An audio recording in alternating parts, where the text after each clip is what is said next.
अब रावण ने भक्ति की, गुरु भी धारण किए और क्या प्राप्ति की? सिद्धियां और रिद्धि यानी माया। सिद्धियों से आकाश में उड़ जाता था और के को बध करी सीता जी को उठा लाया,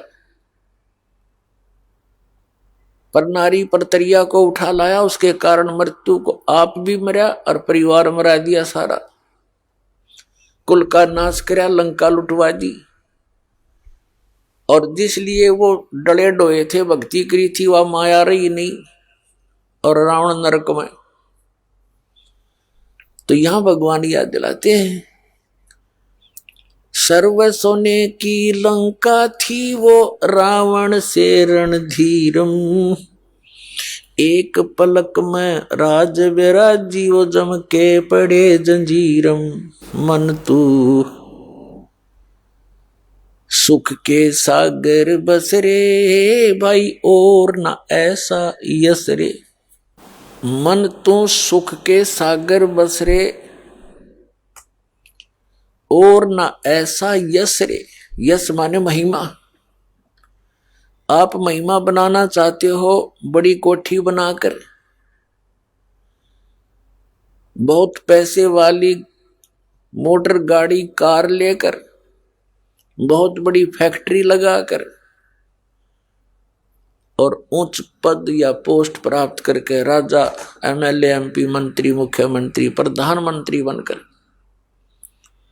कहते ये यश कुछ को नहीं। ठीक है, कोई अच्छी आत्मा, अच्छा राजनेता भी हुआ है और जिसके कारण वो सुप्रसिद्ध हो गया, भक्ति करी नहीं, उसकी मृत्यु के उपरांत उसको उसका स्टैच्यू बना दिया,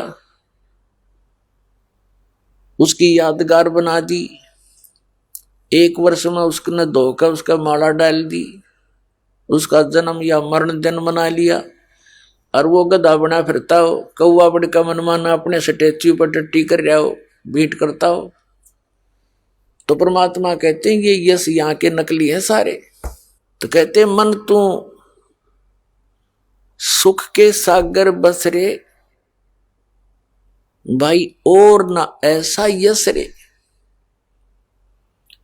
अब वो सुख सागर क्या है? ये काल का लोक जिसमें आप रह रहे हो, ये तो दुख का सागर है।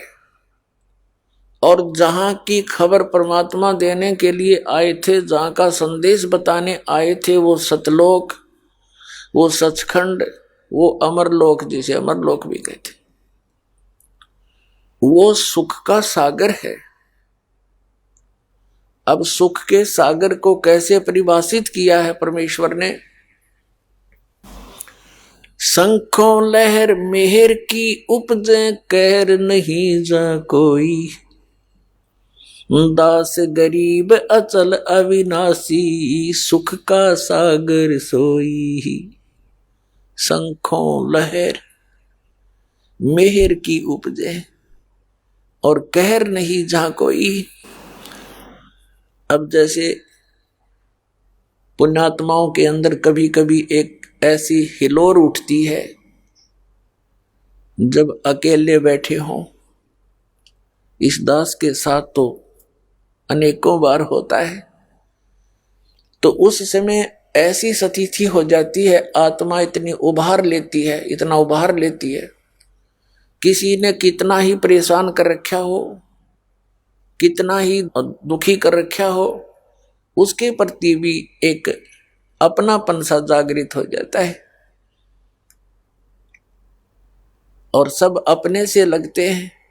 किसी के प्रति किसी प्रकार का कोई द्वेष मन में नहीं रहता, चाहने से भी नहीं होता। उन क्षणों में वह मेहर की उमंग, वो लहर तरंग आई थी सतलोक से, आती उन्हीं में है जिनमें पिछले संस्कार कुछ पुण्य हो।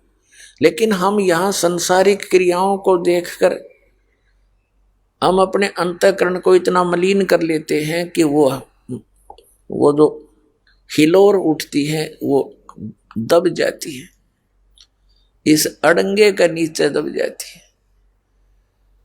और फिर जब भक्ति प्रारंभ होती है, परमात्मा की मंत्र मिलते हैं, उसे अंतःकरण का मैल छट जाता है, हट जाता है, फिर तो सदा के लिए आत्मा उभर जाती है। लेकिन उस समय ऐसी स्थिति हो जाती है कि कोई भी पराया नजर नहीं आता, और जो ही वो समाप्त हो जाती है उसके बाद चाहकर भी कोशिश करें उस तरह रहने की तो भी नहीं रह सकता, मन में वही दोष विकार अवश्य घर कर जाते।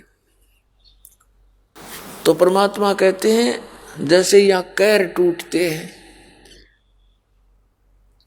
बच्चों की स्कूल की बस जा रही थी और बहुत गहरी खाई में गिर गई, 40 बच्चे थे, सारे मर गए। कैर टूट गया उस परिवार पर जिसको आस लेकर वो जी रहे थे। भूकंप आ गया एक बार गुजरात में, लाखों लोग मर गए रात में। तो यहां कहर टूटते हैं, ये लोग ठीक नहीं है।